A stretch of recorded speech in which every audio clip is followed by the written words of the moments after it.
चलो PAN number open, PAN number 2 open हो गया सबका? तेज नहीं बोलना। पद्म विभूषण, सबसे पहले पद्म विभूषण कितने लोगों को मिला?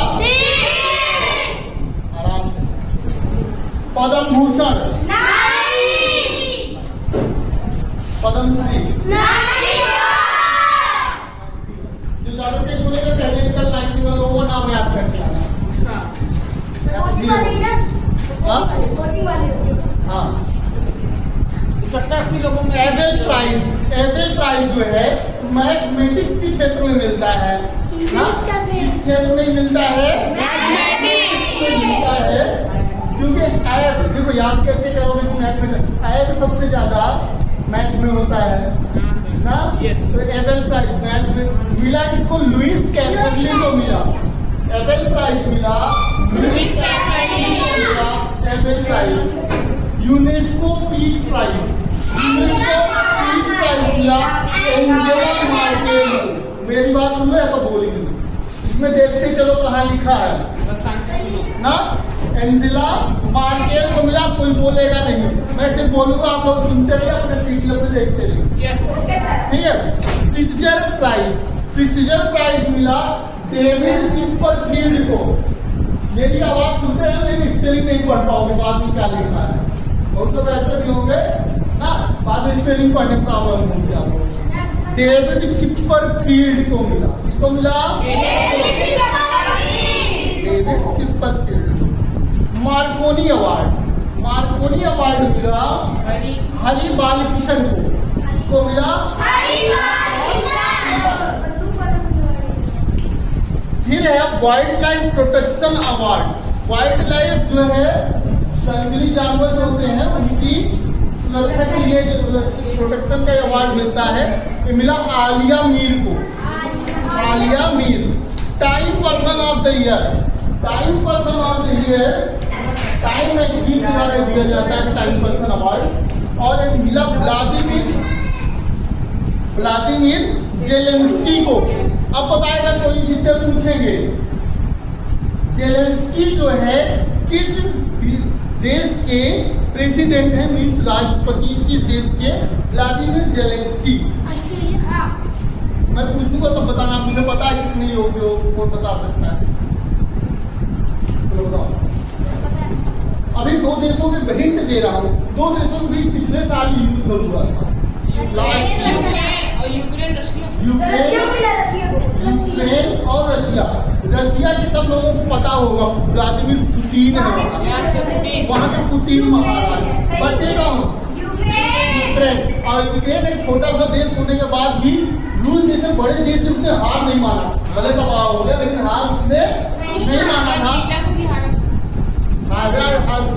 युद्ध समाप्त हो गया था, लेकिन सबसे ज्यादा हानि यूक्रेन को ही उठानी पड़ी ना। तो उसके कुछ क्षेत्रों पे रशिया ने कब्जा भी कर लिया। लुहांस और डोनास्क पे दो क्षेत्र थे, पूछ सकता है लुहांस और डोनास्क किस देश के राज्य थे? तो यूक्रेन थे। अब इस पे रशिया ने कब्जा कर लिया युद्ध के बाद। तो पूछेगा time person of the year कौन थे? तो जेलेंस्की थे, जो कि यूक्रेन की क्या है? प्रेसिडेंट। नेक्स्ट है स्पोर्ट्स के अवार्ड पे आते हैं। स्पोर्ट्स का भी मैंने पढ़ा भी दिया है, अभी स्पोर्ट्स के कुछ अवार्ड बचे भी हैं। आईसीसी वुमेन क्रिकेट का जो वर्ल्ड कप हुआ 2023 में, उसका विनर रहा ऑस्ट्रेलिया ना। और वुमेन प्रीमियर लीग अब की बात हो, पहली बार हुआ महिलाओं का आईपीएल। जीतने वाली टीम थी मुंबई इंडियंस ना। पुरुषों वाला कौन जीता, कौन बताएगा? आईपीएल जो हुआ, हाँ चेन्नई सुपर किंग्स। हाँ सीएसके। कैप्टन कौन थे? और वाइस मतलब उप विजेता कौन रहा? रनर कौन रहा? गुजरात टाइटंस। हाँ रनर पूछा हूँ, रनर कौन था, मतलब कौन हारा था?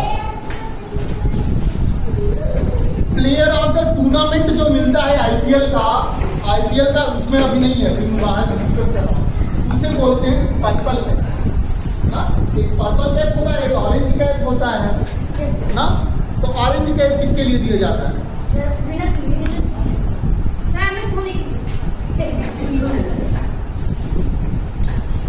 जो सबसे ज्यादा रन बनाता है ना, और जो सबसे ज्यादा विकेट लेता है। तो सबसे ज्यादा रन बनाने वाला कौन था? शुभमन गिल। और सबसे ज्यादा विकेट लेने वाला मोहम्मद शामी। रणजी ट्रॉफी हुआ 2023 का, और इसको जीतने वाले टीम थी सौराष्ट्र। तो बताइएगा कोई सौराष्ट्र किस स्टेट में है? गुजरात। सैयद मुश्ताक अली ट्रॉफी जीतने वाला मुंबई की टीम ने जीता इसको। क्रिकेट के इवेंट्स से कुछ और क्वेश्चन देखते हैं। आईसीसी अंडर 19 मतलब कम एज की बच्चे खेलते हैं, हमें 19 साल तक के बच्चे खेलते हैं। वुमेन क्रिकेट का वर्ल्ड कप हुआ, जो 19 साल से कम उम्र की लड़कियां थी उनका वर्ल्ड कप एक खेला गया, उसमें जीतने वाली टीम थी इंडिया। आईसीसी 2020 वर्ल्ड कप हुआ, जिसको जीतने वाला टीम था इंग्लैंड ने किसको हराया? इंडिया फाइनल में नहीं पहुंची थी। पाकिस्तान किसको हराया? पाकिस्तान वहां से हार गया। ठीक है, अगला देखो, ब्लाइंड क्रिकेट वर्ल्ड कप हुआ। ब्लाइंड मीन्स क्या होता है? तीनों का जो वर्ल्ड कप हुआ उसको जीतने वाली टीम थी इंडिया। खेलो इंडिया यूथ गेम्स हुए। अब देखो, जो ये स्पोर्ट इवेंट है देश के अंदर वाले हैं ना, तो इसमें जो है मध्य प्रदेश जो है में आयोजित किया गया, और इसका टॉपर रहा महाराष्ट्र। हुआ कहाँ पे? मध्य प्रदेश में। टॉपर कौन रहा? 36 नेशनल गेम। Paris Olympic 2024। शांत रहो भाई। पेरिस ओलंपिक 2024 का आयोजन पेरिस में होगा, पेरिस के नाम पे है। तो अब के साल का ओलंपिक कहाँ पे हुआ? पेरिस। ओलंपिक कहाँ पे हुआ? पेरिस में। अब बताओ, ये गेम हो चुका है कि होने वाला है?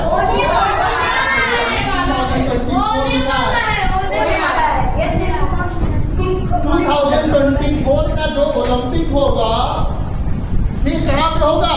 पेरिस में होगा। इसके पहले वाला कहाँ हुआ था? मास्को। तो क्यों में हुआ था इसके पहले का ओलंपिक? ठीक, तो पेरिस में होगा। इसका जो मैस्काट होता है शुभंकर, वो ये सिंबल बनाया जाता है गेम का ना। तो इसका जो सिंबल बनाया गया है वो फेरिगियान है। फेरिगियान वहाँ का एक स्थान है पेरिस का। 22 नंबर के फीफा वर्ल्ड कप हुए, कतर में हुए। ठीक है, कतर देश है जहाँ की राजधानी दोहा है कतर की, और इसमें विनर जो रहा वो अर्जेंटीना रहा। और गोल्डन बूट का अवार्ड मिलता है, जो सबसे ज्यादा गोल करता है उस प्लेयर को फुटबॉल में गोल्डन बूट मिलता है। वो मिला एम्बापे को। एशियन बिलियर्ड्स चैंपियनशिप जीतने वाले पंकज अडवाणी। याद रखिएगा, बिलियर्ड्स खेल से संबंधित है। वर्ल्ड ब्लाइंड चेस चैंपियनशिप हुआ, जिसमें इंडिया ने जीता सिल्वर मेडल। तो इंडिया वाला ही पूछेगा ना, किसने जीता? कोनेरू हम्पी ने जीता। कोनेरू हम्पी ने कौन सा मेडल जीता वर्ल्ड ब्लाइंड चेस चैंपियनशिप में? Silver medal. 3 मेडल मिलते हैं। पहला गोल्ड मेडल, सबसे हाई लेवल पे गोल्ड मेडल, फिर सिल्वर मेडल, फिर ब्रॉन्ज मेडल ना। तो इन्होंने मीन्स दूसरे स्थान पे रही होंगी, तब सिल्वर मेडल इनको मिला है। नेक्स्ट पेज पे चलते हैं। पेज नंबर 3 ओपन करोगे आप लोग। पेज नंबर 3 में फिर कुछ स्पोर्ट्स की न्यूज है। अभी तक अवार्ड थे, न्यूज है कुछ। सबसे तेज 200 रन, एक मैच में 200 रन बनाने का रिकॉर्ड बनाने वाले प्लेयर बन गए वनडे में ईशान किशन। अब यहाँ से 200 रन वाला कुछ रिकॉर्ड बता रहे हैं, याद रखना। सबसे पहली बार 200 रन बनाया सचिन तेंदुलकर ने, एक मैच में 200 रन। 50 ओवर का मैच होता है और उतनी देर में 200 रन बनाना पहले बहुत कठिन काम होता था। ठीक है, तो सचिन तेंदुलकर ने सबसे पहले 200 रन बनाया। तो पहला प्लेयर अगर कभी पूछेगा तो सचिन तेंदुलकर। सबसे ज्यादा बार किसने बनाया है तो रोहित शर्मा, 3 बार मारे हैं 200। हाँ, 200 रन वनडे में 3 बार मारने का रिकॉर्ड रोहित शर्मा के नाम। भारत के 4 प्लेयर ऐसे हैं जो अभी तक मार चुके हैं। सचिन तेंदुलकर सबसे पहले, रोहित शर्मा, वीरेंद्र सहवाग, ईशान किशन और 5वां नंबर पे अभी मैं आपको फिर बताऊंगा हमारा। ठीक है, अभी तक ईशान किशन तक 4, ईशान किशन तक 4। अभी ईशान किशन को बढ़ा रहा हूँ, अभी बता रहा हूँ, शुभम गिल की भी कहानी बता रहा हूँ ना। ठीक, पहले 186 रन का रिकॉर्ड जावेद मियांदाद के नाम हुआ करता था। ठीक है, 196 रन का, और काफी दिनों तक 20-25 साल तक रिकॉर्ड कोई तोड़ नहीं पाया था जब बीट हो रहा है। तो ईशान किशन ने सबसे तेज जो है कम गेंदों पर बनाने का रिकॉर्ड किसका नाम? ईशान किशन। उसके बाद सबसे कम उम्र में बनाने का रिकॉर्ड शुभमन गिल सबसे कम उम्र के प्लेयर थे जिन्होंने 200 रन बनाया। अभी तक कुल 7 लोग बनाए हैं, जिसमें से 5 इंडिया के, 2 पाकिस्तान की है, एक तो क्रिस गेल, अरे तुम लोग सर्च कर लेना।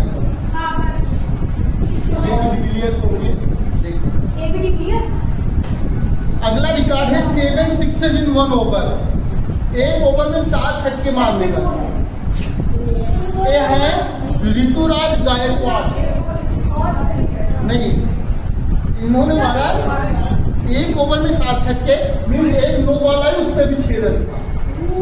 नो बॉल पे भी 6 रन था, बॉलर स्टेट होगी नो बॉल भी उसने फेंक दिया उस पर भी। तो ऋतुराज गायकवाड़ ने 7 छक्के लगाए। इससे पहले भारत की तरफ से युवराज सिंह और रवि शास्त्री लगा चुके हैं एक ओवर में 6 छक्के। ठीक है, ये 7 छक्के का रिकॉर्ड, 7 छक्के। ठीक है, अगला है highest cricketer list A score.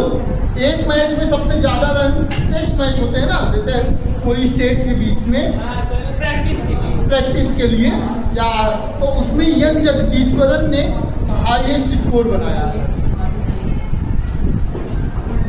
Hockey stadium का नाम हो गया एक, हॉकी स्टेडियम का नाम, हॉकी की प्लेयर थी रानी रामपाल और उनके नाम पे रायबरेली का जो हॉकी स्टेडियम था, कहाँ का?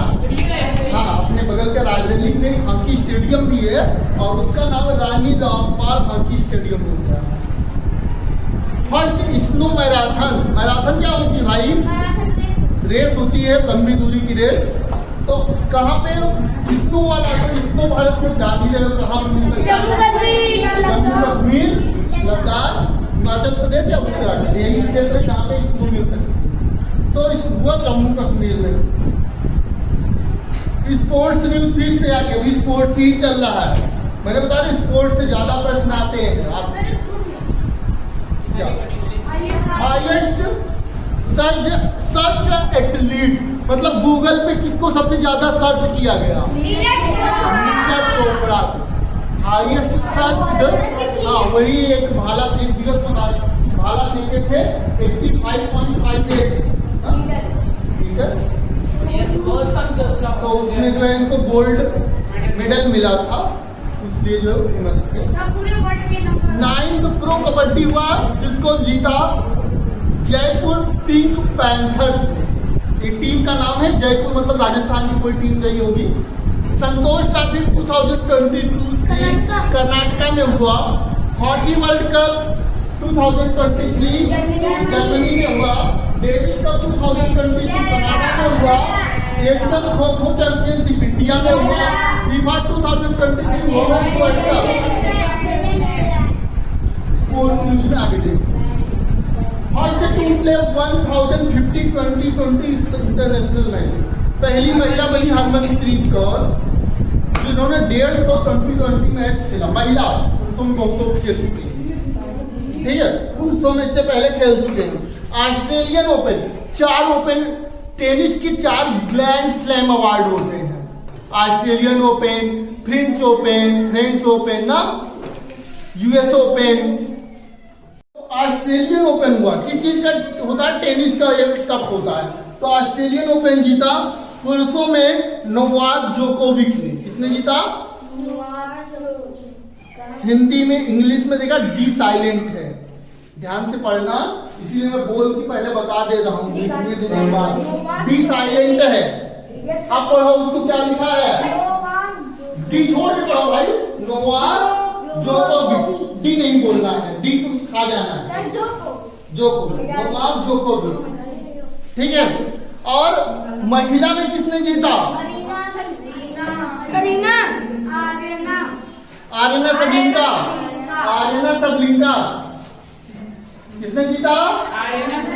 आरीना सबलिंका ने कौन सा जीता? महिलाओं का जो ऑस्ट्रेलियन ओपन का टूर्नामेंट था वो आरीना सबलिंका ने जीता। ऑस्ट्रेलियन ग्रैंड प्रिक्स का अवार्ड, अभी इसको पहले भी लिखवाया था, कल लिखवाया था। मैच बेस्ट अपन एक अवार्ड और जीते थे, कल मैंने लिखवाया match best. Urease world sport award कल मैंने लिखवाया था, यूरियस वर्ल्ड स्पोर्ट अवार्ड भी यही जीते थे मैक्स विस्टरपन।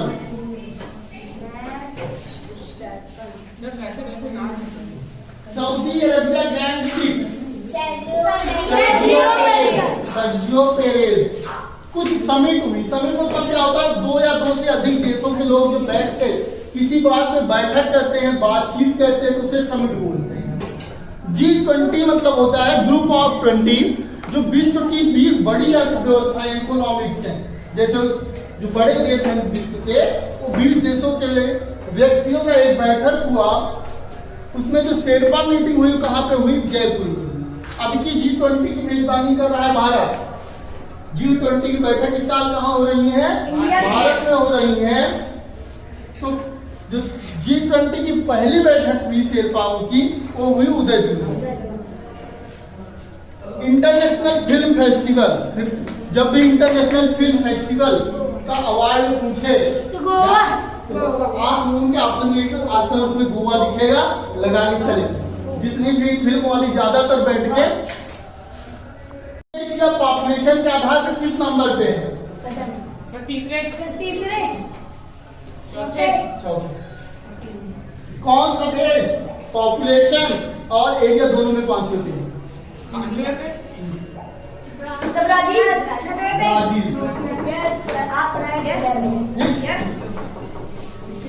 सबसे ज्यादा ऑक्सीजन किस देश से मिलती है? जंगल से। किस देश से मिलती है? ब्राजील में तो है ना, ज्यादातर उसका विस्तार ब्राजील में। कहाँ पे पड़ता है? ब्राजील। तो COP27 है, COP27 शर्म अल शेख कहाँ पे पड़ता है? ये शर्म अल शेख किस देश में पड़ता है? शर्म अल शेख इजिप्ट में। इजिप्ट में। आज की 26 जनवरी हुई थी, उसमें चीफ गेस्ट कौन? इजिप्ट के कोई लीडर, प्राइम मिनिस्टर, प्रेसिडेंट। अरे सर वही अब्देल फतेह अल सीसी। क्या sir?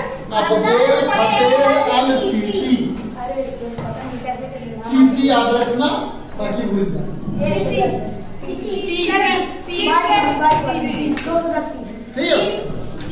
Abdel Fattah al Sisi, Abdel फतेह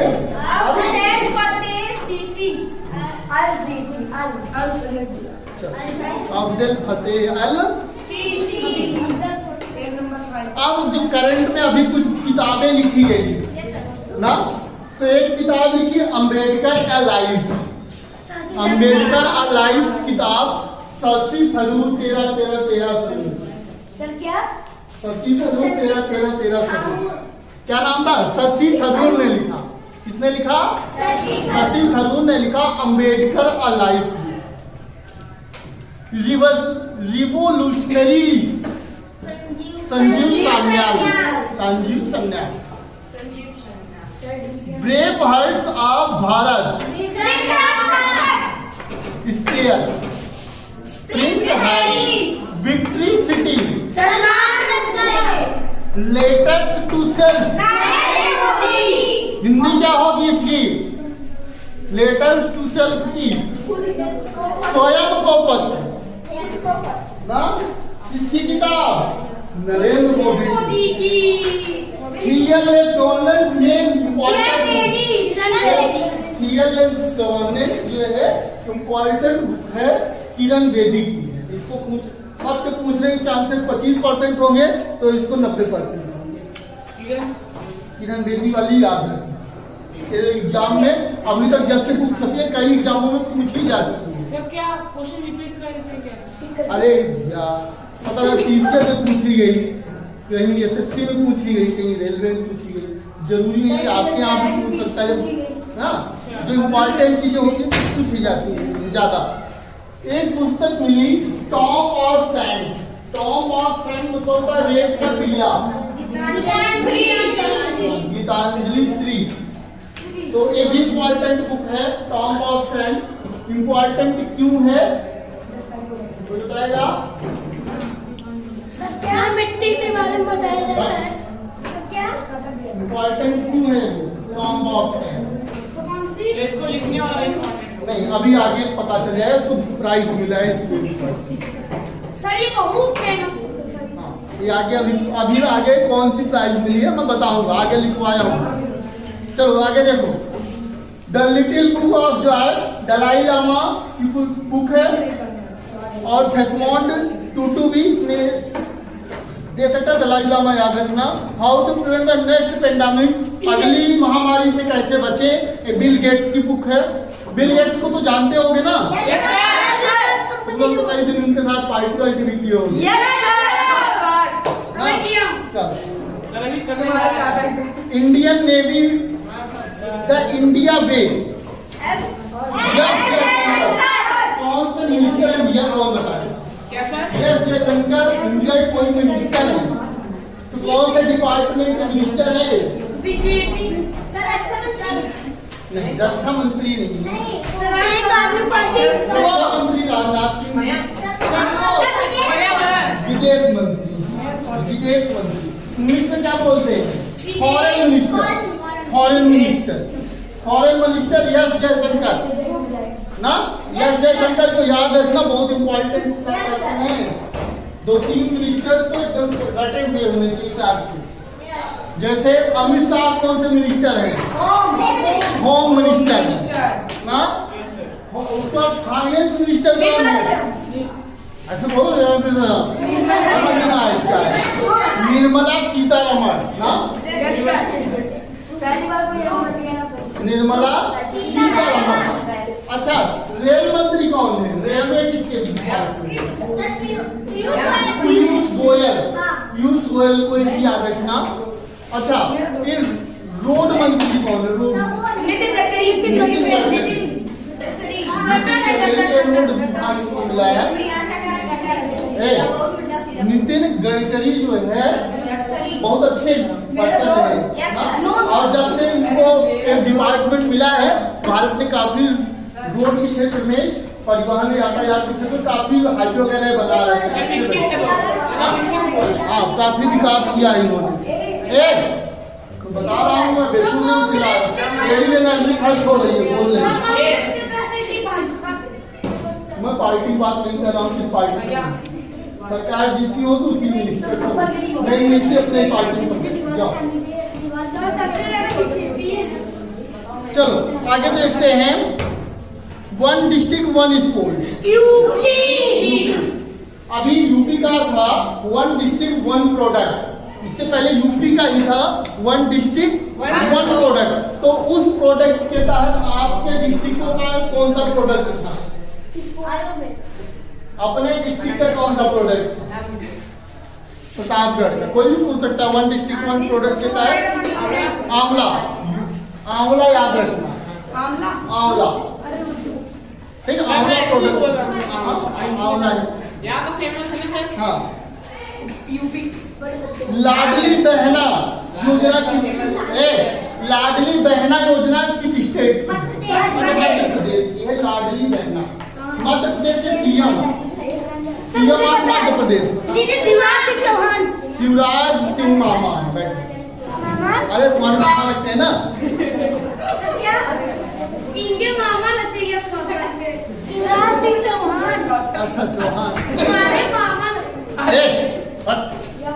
अरे हर घर गंगा जल प्रोडक्ट। बिहार बिहार में क्या कहा ज्यादा दूध मेरे पास है नहीं, सबके घर में गंगा जल पीवा आराम से अपना 55 लीटर 55 लीटर गंगा जल सबके यहाँ पहुंचेगा, आराम से पी पी के शुद्ध रहो, स्वच्छ रहो। जब भी बात करो एक ढक्कन पी लो। तो कहाँ मिलेगा हर घर गंगा जल? बिहार में। चीफ मिनिस्टर सर मुझे बताया नीतीश कुमार ना, नीतीश कुमार ने कहा क्या देंगे, हर घर में गंगा जल देंगे। अपने भाई मेरा भाई है, तुम्हारा भाई है, मुझे सभी ऑपरेशन कावेरी कल मैंने लिखवाया था। दीदी होता तो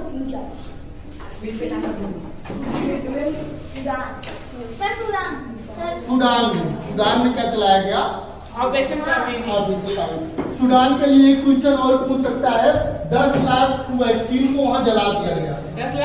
10 लाख वैक्सीन को जला दिया। कोरोना वाली पोलियो की वैक्सीन थी। सब ठीक है, वहाँ पे मतलब अराजक तत्व ऐसे आतंकवादियों का वो नहीं जाता है, वहाँ तो दिक्कतें थी। वहाँ पे 10 लाख वैक्सीन को उन्होंने जला दिया। तो एक क्वेश्चन पूछ सकता है किस देश में जलाएगी, क्योंकि वैक्सीन आजकल कोरोना के बाद थोड़ा इम्पोर्टेंट चीज हो जाती है ना, तो वहाँ पे क्वेश्चन बन सकता है। ऑपरेशन दोस्त कल ही मैंने लिखवाया था, तुर्की और ईरान में चलाया गया था, तुर्की यहाँ पे दिया है, याद रखना। ऑपरेशन गरुड़ जो है ड्रग नेटवर्क जो है इसको रोकने के लिए, ड्रग की सप्लाई रोकने के लिए, जो ड्रग्स होते हैं हानिकारक ड्रग्स, उनको रोकने के लिए ऑपरेशन गरुड़ चलाया गया था भारत सरकार द्वारा।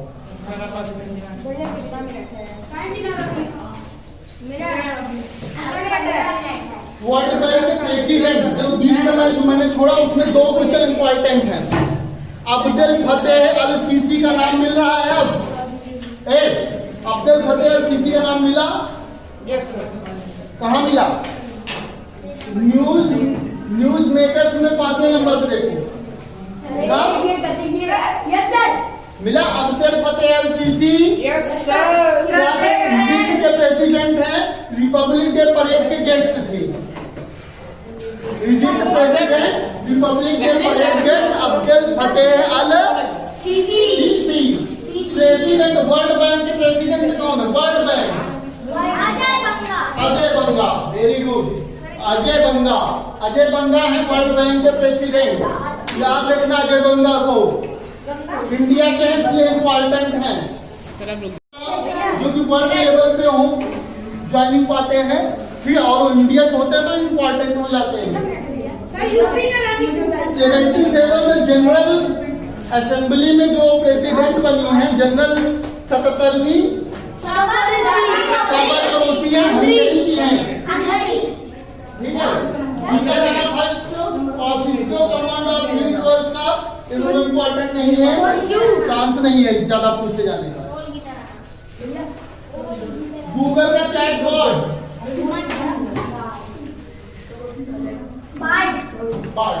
INS वागीर, भारतीय सेना में 6 जो है स्काई ड्राइवर्स को जो है सम्मिलित किया था, उसमें ऑपरेशन वागीर भी है। ठीक है, वागीर है, वाइसीर है, बेला है, करंज है, ऐसे करके हैं।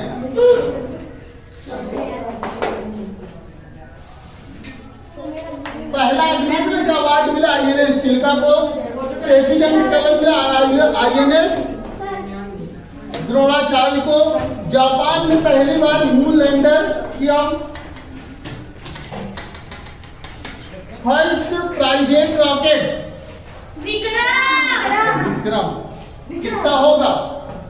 इंडिया का है, इंडिया का है। विक्रम सारा भाई के नाम पर ना, विक्रम अगर है तो इंडिया का है।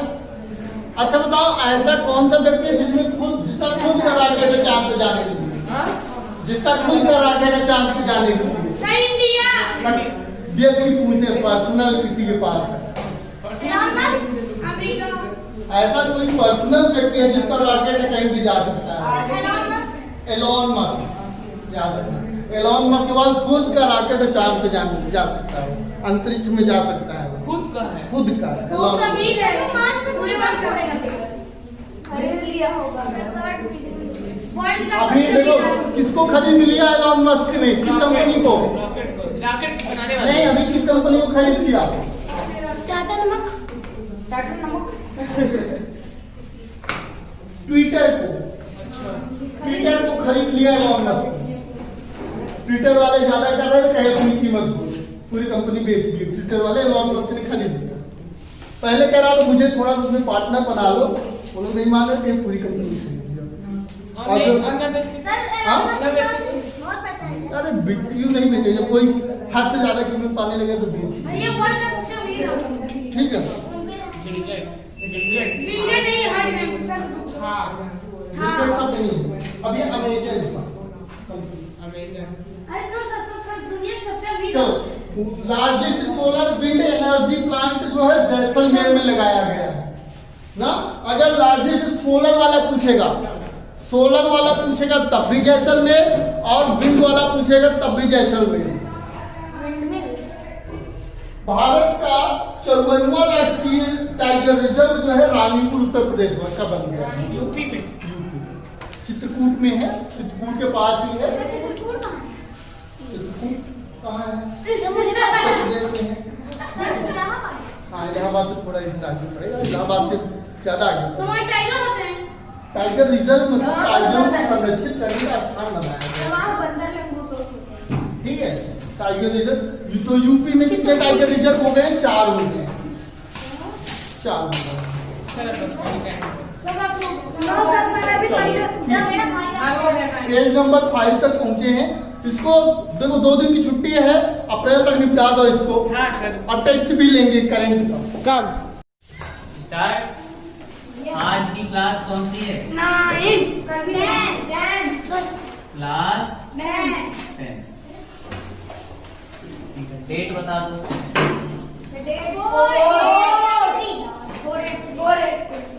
फोर 8 जा 32। ये देखो 32 होता है, 4 8 जा 32। इंग्लिश का अभी भी क्या वोकैब से ही रिलेटेड प्रैक्टिस करेंगे हम लोग पहुंच कहाँ पे गए थे? इडियम्स एंड फ्रेजेस पर। Idioms and phrases. Idioms and phrases. ठीक है, लिखें। नया वाला कितना हो गया था? 7 हो गया था। 8 वाला लिखते हैं। ठीक है, There was criticism. There was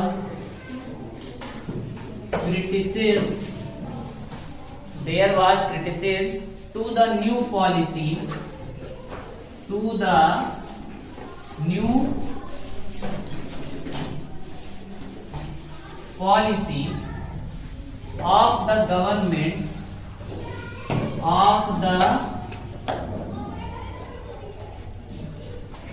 government by the rank and by the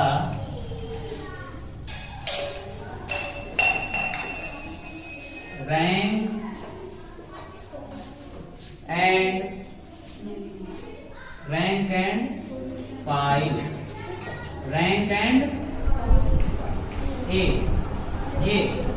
ये है ना, rank and file. Rank and file का मतलब क्या होता है? देखो, द ऑर्डिनरी मेंबर्स। कौन? The ordinary members. B the majority। the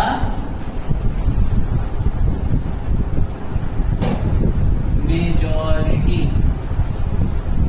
C the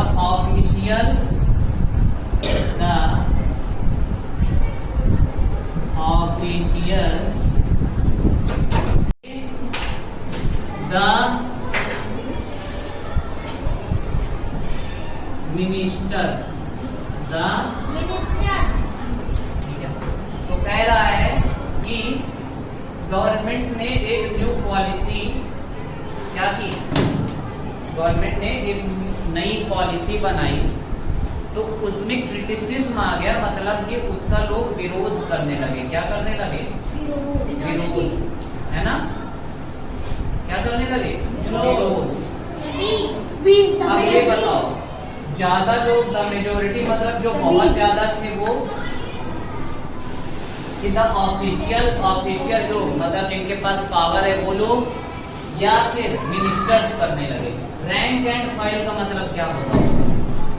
अपने पद पे गवर्नमेंट पॉलिसी वो करती है ना, तो क्रिटिसिज्म आता है आम लोगों की तरफ से। आती किसकी तरफ से है? आम लोगों की तरफ से, ठीक है? तो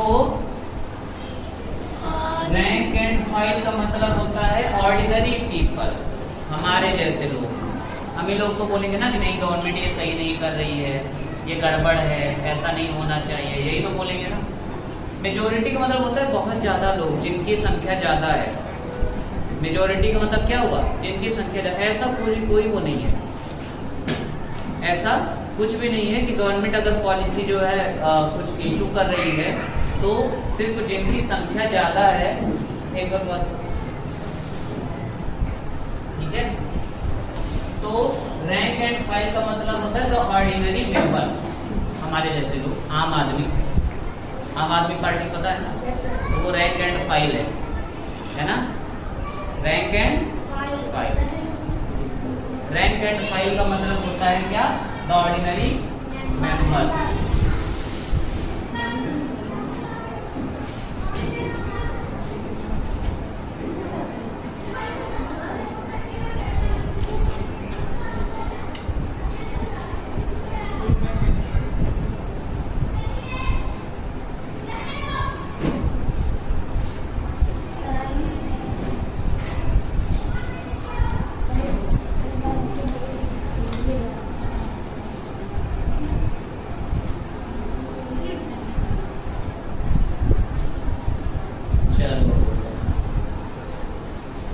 लिखा हुआ है, कौन सा होगा इसका? 9 वाला।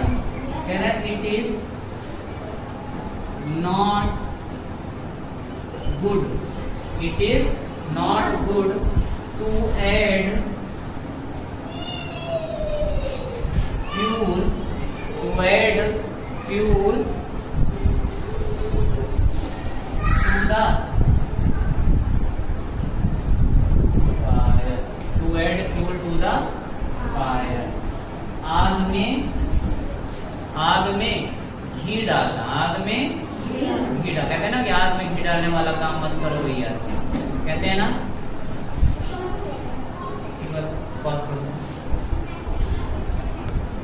ठीक है, आग में घी डालना। ए ह्यूमिलिएट करना, ह्यूमिलिएट पता है ना? बेइज्जती करना। क्या कर देना? बेइज्जती कर, इंसल्ट कर देना। ह्यूमिलिएट का मतलब मैं बताया था। क्या बताया था? इंसल्ट। या फिर एग्रेवेट,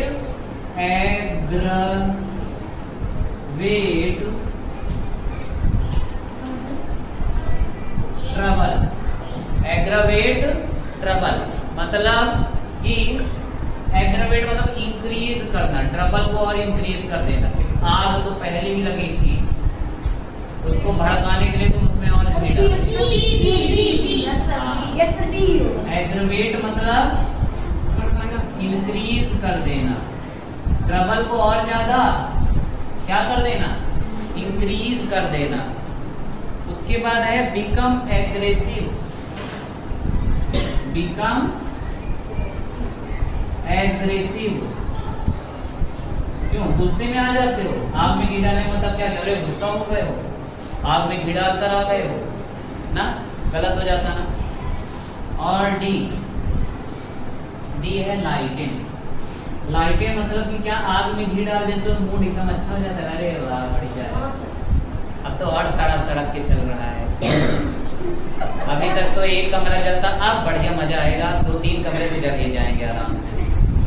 हाँ मतलब ये लिटरली वो मतलब नहीं है कि आग में घी डालने। आग में घी डालने का मतलब है कि कोई बात बढ़ रही है, जैसे मान लो लड़ाई झगड़ा हो रहा है, उसमें तब तक कोई और आया और कह रहा है कि पता है ये भी बोला था तुमने, तो वो आग में घी डालने का काम कि पहले ही वो एक तो लाठी डंडा मार रहा है, मुक्का मारे पड़ा है, उसके बाद आके बोलोगे अरे सुनो इतना ही नहीं, तुमको लग रहा है कि तुमको बस ये बोला था, ये सिर्फ तुमको नहीं तुम्हारे पापा को मम्मी को सबको बोल रहा था। तो उसने क्या किया, जो ट्रबल था उसको एग्रेवेट कर दिया ना, आग में घी डालने का काम किया। एड फ्यूल टू द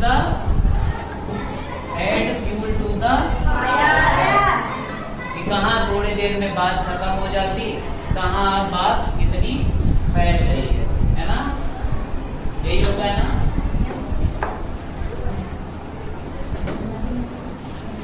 ठीक है, तो एग्रेवेट मतलब क्या हो गया, इंक्रीज करना, ट्रबल को इंक्रीज कर देना। Add fuel to the fire का भी मतलब क्या हुआ, आग में डालना, वही हुआ।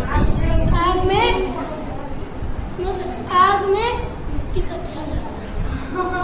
हाँ, आग में पेट्रोल डालना।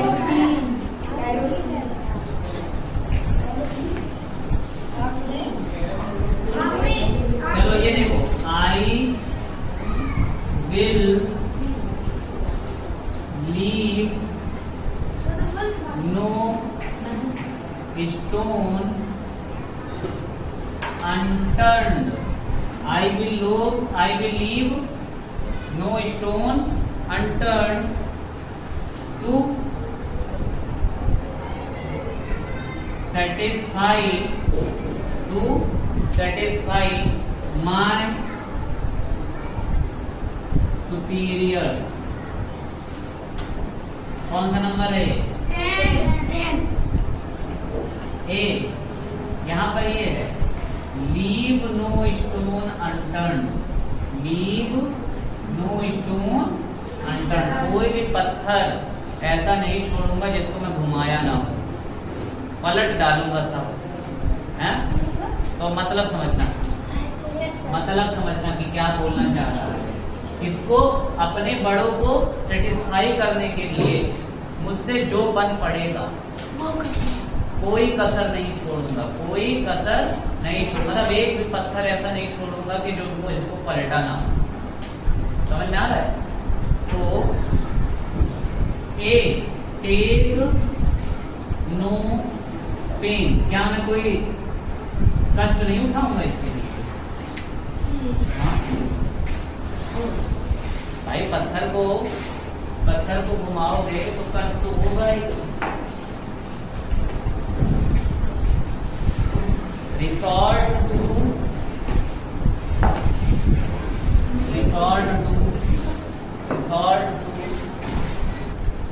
ठीक है, I will leave no stone unturned to satisfy my superior. Take no pains, B है resort to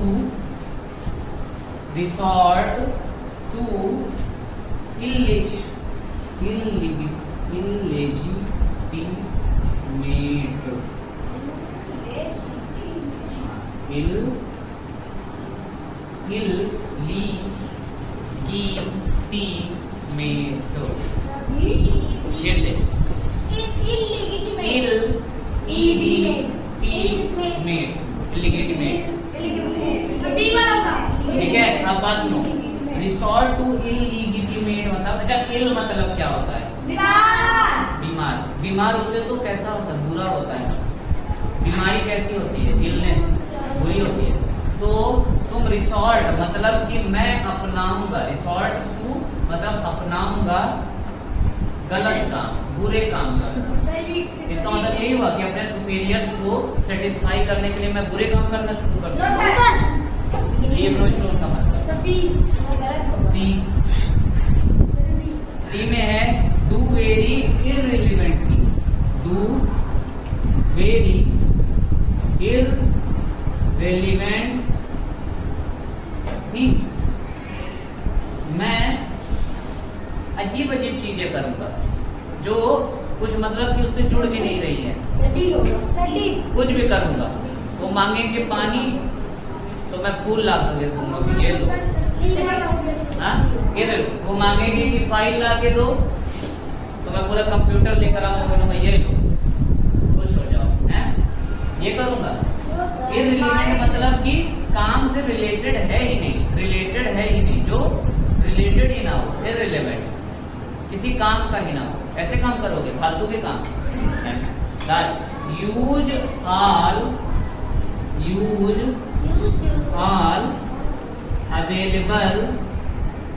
अवेलेबल मीन्स क्या है, मतलब जितनी भी चीजें होंगी वहां पे उनका यूज कर डालूंगा कि कुछ भी करके मैं सेटिस्फाई करूँ। लीव नो स्टोन अनटर्ड का मतलब ये हुआ कि सब पत्थर पलट डालूंगा, क्या पता कुछ काम की चीज किसी न किसी पत्थर के पीछे मिल ही जाए ना, अगर इसमें मीनिंग निकालोगे तो। और सुपीरियर को अगर खुश करना है, मान लो मैं तुम लोगों का सुपीरियर हूँ क्योंकि मैं टीचर हूँ, तुम लोग जूनियर हो, तो मुझे खुश करने के लिए तुम जितनी भी चीजें तुम्हारे पास है तुम क्या करोगे, पढ़ाई अच्छे से करके दिखाओगे, घर से कोई शिकायत नहीं आनी चाहिए, ड्रेस में रहोगे, है ना, कई अलग अलग चीजें करोगे, कई स्टोन पलट के रख दोगे कि मैं खुश हो जाऊंगा। ठीक है, इरेज करूँ अब। 10 वाला हो गया। 11 वाला कह रहा है it will be wise for her to let bygone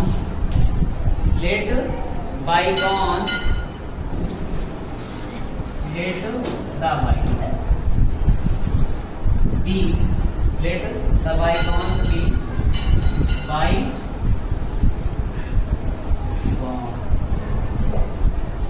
मतलब let the bygones be bygones का मतलब होता है कि जो बीत गया सो बीत गया, कि जो चला गया उसको पास्ट में ही रहने दो ना, उस पर ज्यादा फोकस मत दो, उस पर ज्यादा ध्यान मत दो, उसको ज्यादा अटेंशन मत दो। A ignore the past, ignore the past, या फिर डी, पहले पूरा देख लिया पर उसके बाद पहले पूरा resist the past, resist the past मतलब पास्ट को, पास्ट में जो हुआ है उसको अभी दिमाग में आने से रजिस्टर करो, रोक लो, पास्ट में जो हुआ है उसकी वजह से अभी कुछ नहीं होना चाहिए। सी रिवाइव द पास्ट, पास्ट में जो हुआ है उसे दोबारा से पुनर्जीवित कर लो। रिवाइव करना मतलब हाँ पुनर्जीवित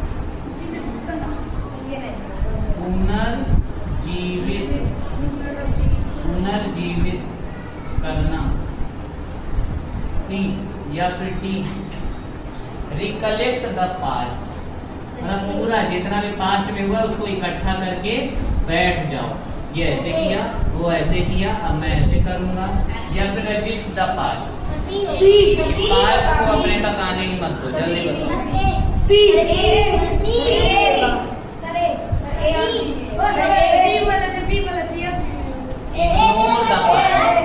पास्ट को इग्नोर कर दो भैया, जो हो गया हाँ ठीक है जाने दो। रजिस्ट द पास्ट का मतलब क्या, रजिस्ट द पास्ट का मतलब कि नहीं दिमाग में आने दो, फिर उसके बाद बोलोगे अरे नहीं ये अच्छी बात नहीं, जान दो। ऐसे पकड़ो जैसे तुम्हें कोई ऐसे पीठ पे तुम्हारे मार कर चला गया है, ठीक है। दूसरे दिन आए, दूसरे दिन भी पता नहीं क्यों जल्दी से छुट्टी हो गई, तो वो लड़का उस दिन तुम्हें मिला ही नहीं। फिर तीसरा दिन हो गया, तीसरा दिन वो लड़का स्कूल ही नहीं आया। चौथा दिन हुआ, चौथा दिन तुम ही नहीं आए स्कूल। अब 5वें दिन दोनों लोग मिल रहे हो, तो तुम क्या करोगे, मुझे उसने मुक्का मारे थे ना जमा देता हूँ, हैं? उसके बाद फिर मुक्का बना के गए कि मारूंगा, उसका कॉलर पकड़े घुमाए, फिर बोले कि अरे छोड़ो कोई बात नहीं, इस बार माफ कर दे रहा हूँ। ये होता है रजिस्ट द पास्ट, मतलब पास्ट मेरे को अफेक्ट किया है, पास्ट में मुझे अफेक्ट किया है, लेकिन मैं क्या किया, अपने आप को रोक लिया। और इग्नोर द पास्ट मतलब कि कोई दोस्त बोल रहा है कि वो तुम्हें 5 दिन पहले मारा था ना, अरे हाँ अब तो दर्द भी ठीक हो गया, ये होता है इग्नोर द पास्ट, कि मैंने उस पर रिएक्शन ही नहीं दिया। तो लेट बाईगॉन्स भी, बाईगॉन्स का मतलब होता है रिएक्शन ही मत दो, क्या ना दो, रिएक्शन ही मत दो, ठीक है। बहुत कंफ्यूजिंग वर्ड आते हैं, बहुत ध्यान से करना होता है, ठीक है। इस बार देखो, इरेज करो। Yes sir.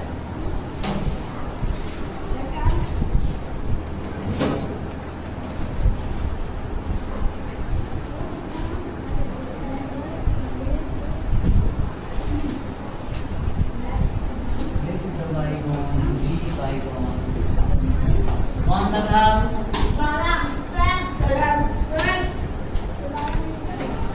लिखा हुआ the child is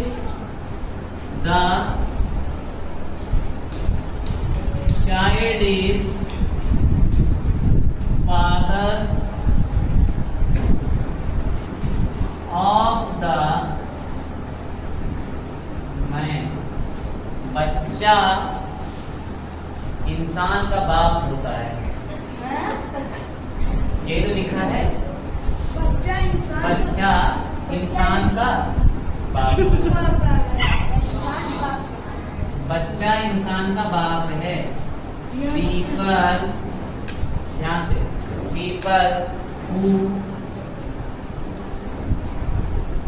talk a lot, जो बहुत ज्यादा बात करते हैं, और थ्रीटेन या डरे हुए होते हैं, may not be,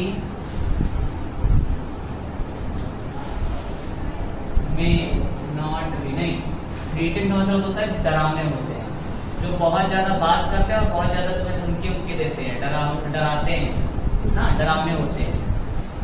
may not be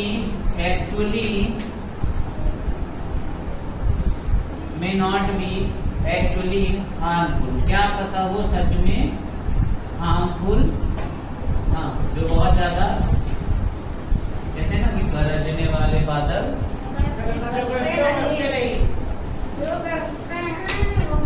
तो once actions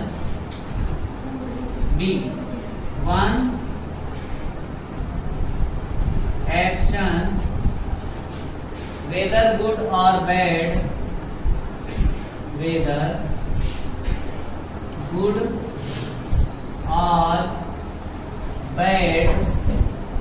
determine तय करते हैं, डिटरमाइन करना मतलब तय करना है। डिटरमाइन वंस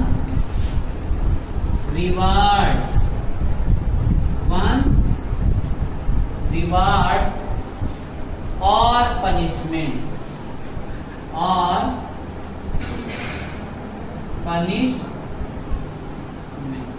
क्या बोला जाता है, जैसी करनी वैसी करनी, कि भैया तुम गुड करोगे तो गुड मिलेगा, बैड करोगे तो बैड मिलेगा। तुम्हारा बिहेवियर तय करेगा कि तुम्हें कैसा रिवार्ड मिलेगा, तुम्हें रिवार्ड मिलेगा या पनिशमेंट मिलेगी। अच्छा काम करोगे रिवार्ड मिलेगा, गलत काम करोगे पनिशमेंट मिलेगा। See the character of a child,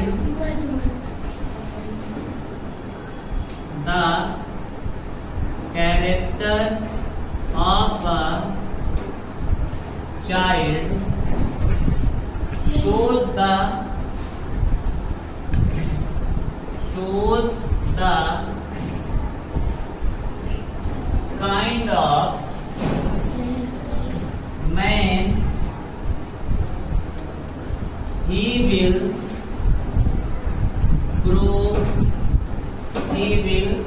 grow up to be। मतलब कह रहा है कि एक बच्चे का व्यवहार ये दिखा देता है कि वो बड़ा होकर क्या बनेगा, कैसा करेगा। हाँ, child is the father of, मैं हूँ तुम्हारा पापा। ये मतलब नहीं है कि मैं तुम्हारा पापा हूँ।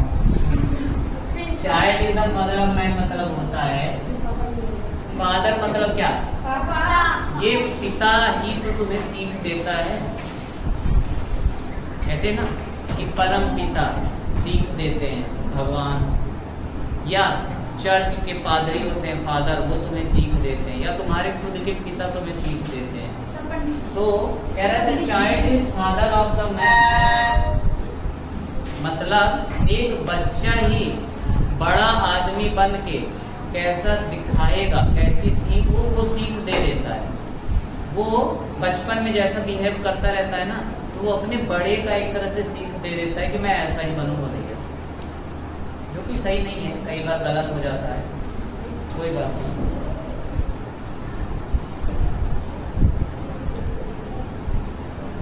ठीक है, आगे बढ़े। सी में ही सही था ये, डी नहीं है। ये करूं,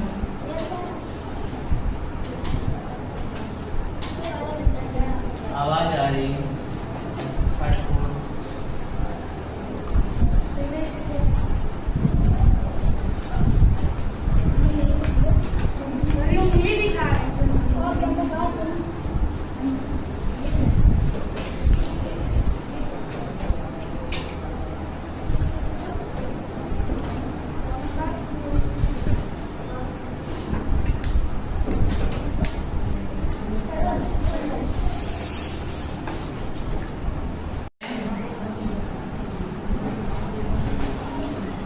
अगला लिखो bird,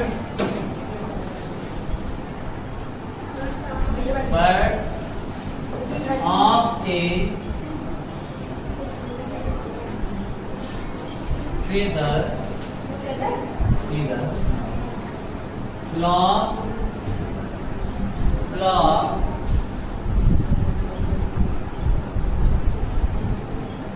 together, birds of a feather flock together।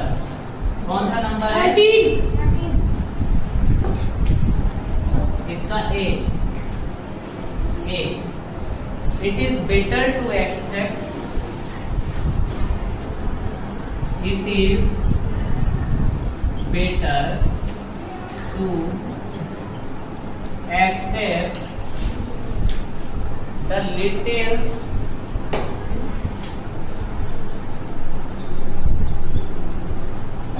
we have, to accept the little we have, then reject it, then reject it, hoping, reject it, hoping to get a lot better, to get a lot better नहीं, later, lot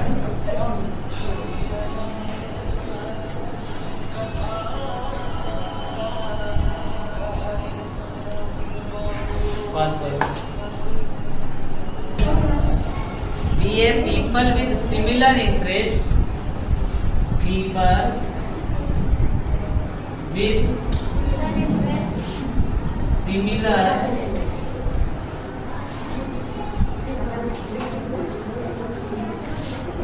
interest and taste होता है ना, एक ही तरह का interest और test है ना भैया, इंटरेस्ट एंड टेस्ट वही। Tend to group, tend to group मतलब सेम तरह का इंटरेस्ट और सेम तरह का पसंद जिनका होता है वो एक ग्रुप बनाते हैं।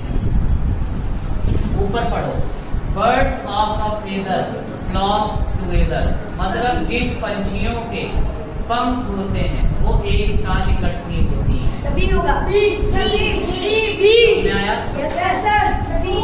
पंख से मतलब क्या है? ग्रुप। हाँ, देखो पंख रहेगा तो इसका मतलब कि क्या टेस्ट सेम है ना, पंख है। और पसंद क्या है उनको, पंख है तो उड़ना पसंद है, तो उड़ने वाले पंछी एक साथ, पानी में तैरने वाले पंछी जिनके पंख का वो यूज पानी तैरने में करते हैं। समझ में आ रहा है? तो ऐसे सेम इंटरेस्ट के लोग क्या एक साथ रहना, ग्रुप में रहना पसंद करते हैं। सी में देख लो क्या लिखा था। सी में था the character of a child shows the kind of man he will grow up to be. सही है? The character of a child, कौन सा था चाइल्ड वाला? The child is the father of man. Last वाला था there are often early indications of future happening. क्या future में जो होने वाला है उसका थोड़ा थोड़ा कुछ ना कुछ वो लग जाता है, गेस लग जाता है। बात सही थी? Birds of a flock together का मतलब यही था। Birds of a feather flock together का मतलब यही था क्या? ना? चलो आगे पढ़ते हैं। ये वाला बहुत फेमस है, ठीक है? सी वाला छोड़ो, ये वाला इसके बाद में जो लिखवाऊंगा 40 वाला बहुत फेमस है, कई बार आ चुका है, तो ध्यान से समझ के उसके बाद में आंसर बताना। इस बार 4 सभी जितने भी ऑप्शन है पूरे ऑप्शन लिखोगे, ठीक है? इस बार जितने भी ऑप्शन है उनको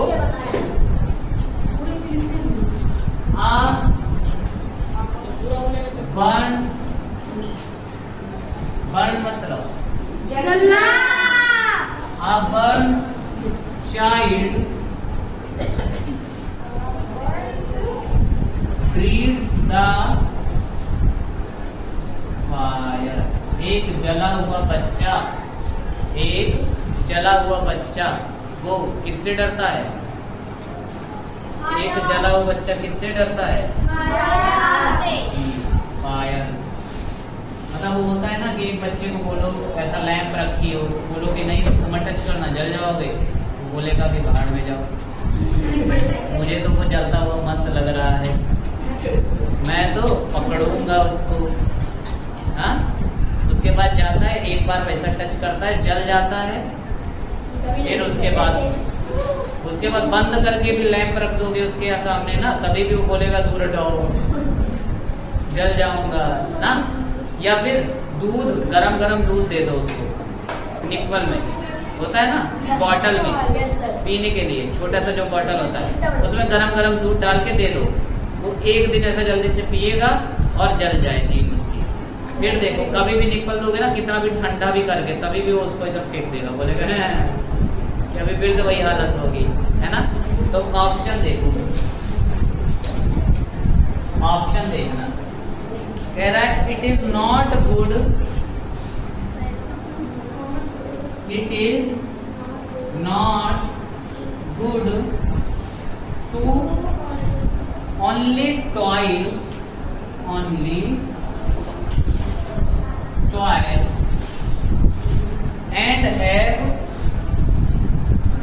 and have no recreation।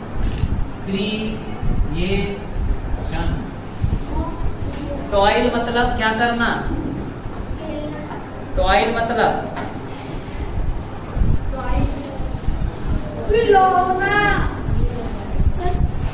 Work, hard work करना, और रिक्रिएशन मतलब इंजॉय करना। क्या करना? तो कह रहा है कि ये अच्छा नहीं है कि सिर्फ हार्ड वर्क करते रहो, इंजॉयमेंट करो इन मत लाइफ में, है ना। कि पैसा कमा कमा के भरते रहो, वापस भरते ही रहो, उसका कुछ सामान मत खरीद के अपनी ख्वाहिशें ना पूरी करो, है ना। टॉयल का मतलब क्या हुआ? Hard work. रिक्रिएशन का मतलब क्या हुआ? इंजॉय करना। क्या करना? बी है family ties, family enjoy,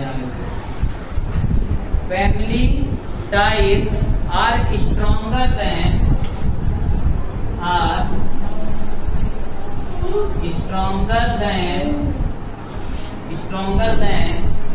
other relationships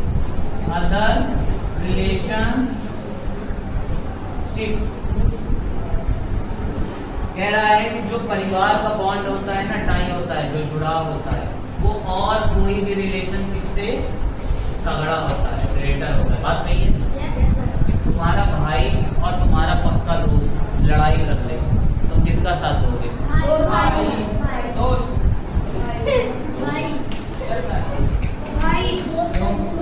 भाई मेरा है ही नहीं। दोस्त से पैसा पाते हो क्या? बहन है, बहन है। अब बताओ, बहन और एक दोस्त तुम्हारा लड़ाई कर ले तो भी दोस्त। बहन को बोलोगे जा और मार खा 4 थप्पड़।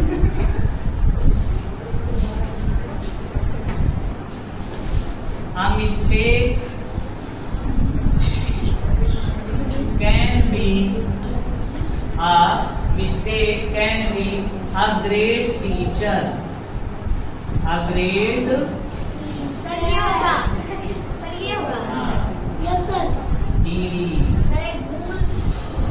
A mistake can be a great teacher. D है what pleases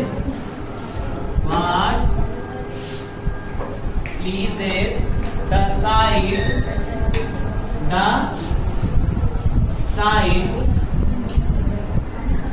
varies from one person to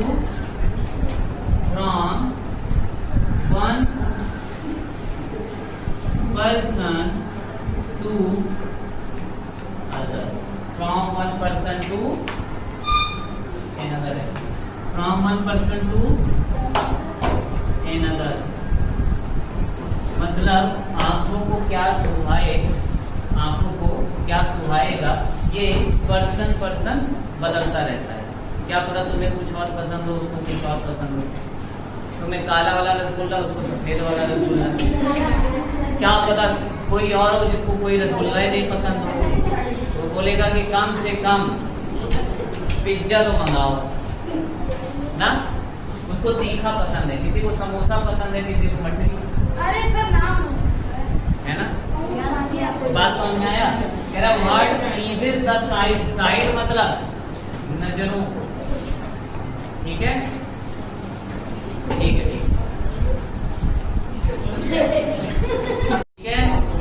तो हम लोगों ने कितना पढ़ लिया? अपन चाइल्ड रीड्स द फायर। ये कौन सा नंबर था? 14 और पढ़ी। हम लोगों ने यहाँ तक पढ़ लिया। Yes sir. यहाँ तक समझ में आया अच्छे से? Yes sir. याद आया? Yes sir. ऐसे ही पढ़ना है, दिमाग में ध्यान पे रखना है, ऐसा दिमाग में बिल्कुल कि वो बोल क्या रहा है, उससे मतलब निकालना है, सही मतलब निकालना है। ठीक है? गलत मतलब मत निकाल देना। और बात सुनो फिर से, रिक्रिएशन मतलब टॉयल मतलब, उसके बाद यहाँ नीचे आओगे तो टाइज मतलब बंधन, और नीचे आओगे तो ईजेस द साइड नजर ना। नजरों को क्या सुहाते हैं ना, कि तुम्हें क्या सुहाएगा तुम जानो। मुझे तो ये अच्छा लगता है, तुम्हें जो अच्छा लगे तुम जानो, है ना? समझ में आया? नजरों को क्या अच्छा लगेगा मतलब पसंद की बात है ना? पिज्जा खिलाऊंगा। ठीक है, फिर आज के लिए इतना ही, बाकी कल